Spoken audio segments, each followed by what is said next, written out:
दिति के 2 पुत्र हुए, हिरणाक्ष और हिरण्यकश्यपु। हिरणाक्ष का वध भगवान ने वराह अवतार में किया। हिरण्यकश्यपु भगवान से बदला लेना चाहते हैं, तपस्या करने जाते हैं, तप करते हैं, ब्रह्मा जी को प्रसन्न करते हैं। ब्रह्मा जी ने कहा क्या चाहिए वरदान में? बोले मुझे अमरता का वरदान दीजिए, अमर कर दीजिए। अब वो कहे अमरता का वरदान मेरे हाथ में नहीं है, इसे विष्णु भगवान दे सकते हैं, और कुछ मांगो। तो उसने क्या मांगा? 12 महीने में से किसी महीने में ना मरूं, ना दिन में मरूं ना रात में मरूं, ना घर के अंदर मरूं ना घर के बाहर मरूं, ना अस्त्र से मरूं ना शस्त्र से मरूं, ना नर से मरूं ना पशु से मरूं, ब्रह्मा की बनाई हुई सृष्टि में किसी से ना मरूं। ब्रह्मा जी ने कहा तथास्तु। ये तो अमरता ही हो गया, मर ही नहीं सकता किसी भी रूप में वो। वापस आता है। इनका विवाह कयाधु नामक कन्या से होता है, जिनसे उनको पुत्र हुआ प्रहलाद। बचपन से प्रहलाद जी को सिखाया गया भगवान यानी तुम्हारे पिता, वो भी यही मानते थे। अब वो एक दिन खेलते खेलते राजमहल से बाहर जाते हैं तो एक कुमारिन का घर मिलता है। कुमारिन रो रही है। प्रहलाद जी ने रोने का कारण पूछा। उसने कहा मैंने बिल्ली के 2 बच्चे पाले थे, पता नहीं कब इस मिट्टी के पात्र में बैठ गए और मैंने इसको आग पर चढ़ा दिया। मैं भगवान से प्रार्थना कर रही हूँ कि उनकी रक्षा करे। वो कहे रोने की क्या बात है, मुझे कह दो, मैं भगवान से क्या आता हूँ। अरे राजकुमार आप भगवान को जानते हैं? अरे मैं उनके साथ रहता हूँ, मेरे पिता तो भगवान है। कुमारिन कहे अपने आप को भगवान कह देने से कोई भगवान नहीं बन जाता। भगवान तो वो परम पिता परमेश्वर है। कोई भी बेटा अपने पिता के खिलाफ तो कुछ नहीं सुनेगा। प्रहलाद जी ने कहा मैं अपने भगवान को दिखा सकता हूं, तुम्हारे भगवान है तो सामने आने को कहो, वरना आज तुम्हारी मृत्यु आई है।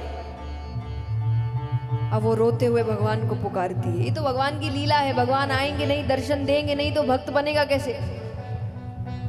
तो भगवान को पुकारती और वहां पर साक्षात परम पिता परमेश्वर प्रकट होते हैं। बोलिए लक्ष्मी नारायण भगवान की।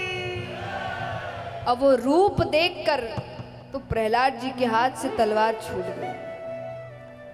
उस रूप के दर्शन करने के बाद वो वापस अपने राजमहल आ रहे हैं। देखिए राजमहल से बाहर भी चलकर गए थे, राजमहल वापस भी चलकर ही आ रहे हैं। प्रहलाद जी गए थे, प्रहलाद जी वापस आ रहे। बस अंतर क्या है, अब वो राजमहल में प्रवेश कैसे कर रहे हैं।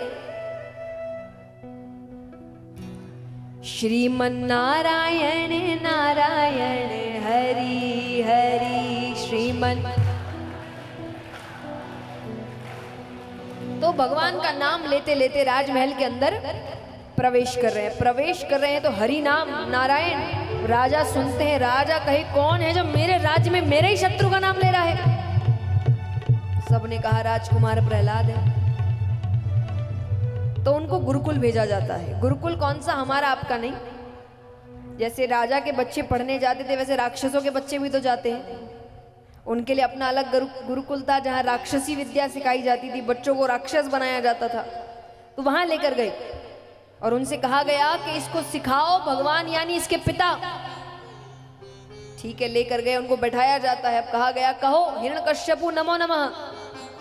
वो कहते जय श्री हरि।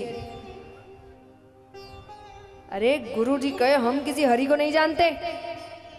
अब जैसे ही उन्होंने कहा हम हरि को नहीं जानते, यहाँ गुरु जी की तबीयत खराब होने लगी। अब वैद्य को बुलाया जा रहा है, औषधियां मंगाई जा रही है, ठीक ही नहीं हो रहे। अब वो अपना नाम जप कर रहे हैं, हिरण्यकश्यपु नमो नमः, हिरण्यकश्यपु नमो नमः। दर्द और बढ़ता जाए। अंत में प्रहलाद जी ने कहा आपने सब तरीका अपना लिया, आप ठीक नहीं हुए, अब मेरा तरीका अपना लो। बोले कौन सा तरीका? बोले कहिए जय श्री हरि। अब वो कहते हैं जय श्री हरि। और जय श्री हरि कहते कहते मानो जैसे जैसे भगवान का नाम ले रहे उनकी पीड़ा कम होती जा रही है। अब वो इतने प्रसन्न हुए, वो प्रहलाद जी से कहते हमें और बताओ तुम्हारे भगवान कैसे हैं, क्या करते हैं, कैसे दिखते हैं। तो प्रहलाद जी वहां पर सबको समझा रहे हैं। अब गुरु जी के स्थान पर तो प्रहलाद जी बैठे हैं, बाकी सब नीचे बैठे हैं। अब यहाँ पर राजा को पता चलता है कैसे भजन कीर्तन हो रहे हैं। उसने कहा मुझे ऐसा बेटा ही नहीं चाहिए। ऊंचे पहाड़ से नीचे गिरा दिया, कुछ नहीं हुआ।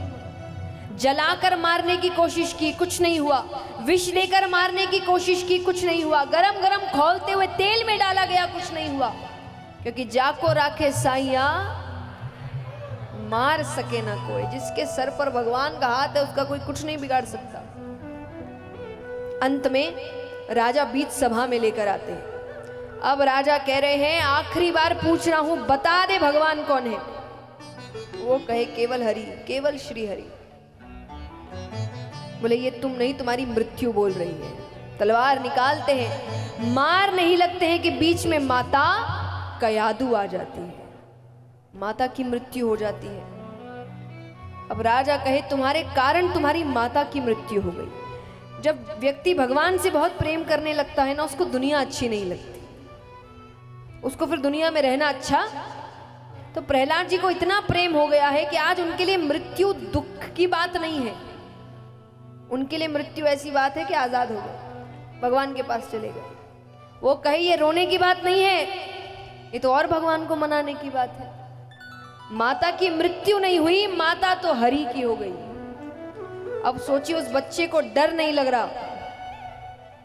अभी अभी तलवार चली है, वो तलवार राजा के हाथ में है, पर वो कहे कि ये तो और भगवान को मनाने वाली बात है। राजा कहे बंद करो मेरे शत्रु का गुणगान, हरि हरि हरि। कहाँ है तेरा हरि, कहाँ है तेरा हरि। प्रहलाद जी कहते वो हर जगह है, वो मुझ में है, वो आप में है, वो जीव में है, निर्जीव में है। राजा कहे निर्जीव में है। बोले हाँ निर्जीव में भी है। अब वो आसपास देख रहे हैं क्या निर्जीव दिखता है, तो खंबा दिखता है। वो कहे इस खंबे में है तेरा हरि। बोले इस खंबे में भी है। बोले मैं खंबे को ही तोड़ता हूँ। अब वो मारने लगते हैं, पहला प्रहार करते हैं, दूसरा प्रहार करते हैं, तीसरा प्रहार करते ही वो खंबा टूटता है और उसमें से भगवान का नरसिंह अवतार बाहर आता है। बोलिए नरसिंह भगवान की। अब यहाँ पर दोनों के बीच युद्ध होता है, भयानक युद्ध होता है। अब वो अधमरी हालत में है, भगवान उसको अपनी जांघों पर लेटा कर रखे। अब भगवान कहे कि तेरे मन में कोई शंका ना हो कि तूने तो ब्रह्मा से वरदान मांगा था, तेरी मृत्यु कैसे आ गई। तो मैं बता दूं कि मैं तुझे ब्रह्मा के दिए हुए वरदान के दायरे में रहकर मार रहा हूं। भगवान कहते तूने कहा था 12 महीने में से किसी महीने में ना मरूं, तो ये 13वां महीना पुरुषोत्तम महीना है। तूने कहा था ना दिन में मरूं ना रात में मरूं, तो मैं शाम के समय तुझे मार रहा हूं। तूने कहा था ना घर के अंदर मरूं ना घर के बाहर मरूं, तो मैं दहलीज पर बैठकर तुझे मार रहा हूं। घर की दहलीज होती है, उस पर कोई खड़ा हो तो कोई कहते ना बड़े लोग, या तो अंदर आके बात करो या बाहर, क्योंकि वो ना अंदर माना जाता है ना बाहर। तो भगवान उस पर बैठकर मार रहे हैं। भगवान कहे तूने कहा था ना अस्त्र से मरूं ना शस्त्र से मरूं, मैं अपने हाथ के नाखूनों से तुझे मार रहा हूं। तूने कहा था ना नर से मरूं ना पशु से मरूं, देख मुझे ना मैं नर हूं ना मैं पशु। तूने अंत में कहा था ब्रह्मा की बनाई हुई सृष्टि में किसी से ना मरूं, तो मैं ब्रह्मा की बनाई हुई सृष्टि में नहीं आता। भगवान ने सबको बनाया है, वो इस सृष्टि के अंदर थोड़ी आते हैं। और भगवान अपने हाथ के नाखूनों से चीरते हुए उसे मारते हैं। अब भगवान अत्यंत क्रोध में है, उनका क्रोध शांत नहीं हो रहा। देवी देवता सब आ गए हैं। अंत में सबने कहा कि जिसके लिए क्रोध आया है वो ही शांत करेगा। तब प्रहलाद जी आते हैं और भगवान के चरणों को पकड़ लेते हैं। प्रहलाद जी को देखते ही भगवान का क्रोध शांत होता है। वो उनको अपनी गोद में बैठाते हैं और जैसे एक पशु प्रेम करता है, एक पशु अपना प्रेम कैसे जताता है, चाटते हुए, तो भगवान उस प्रकार प्रहलाद जी को प्रेम जता रहे हैं। इस प्रकार भगवान नरसिंह अवतार लेते हैं और प्रहलाद जी की रक्षा करते हैं। बोलिए नरसिंह भगवान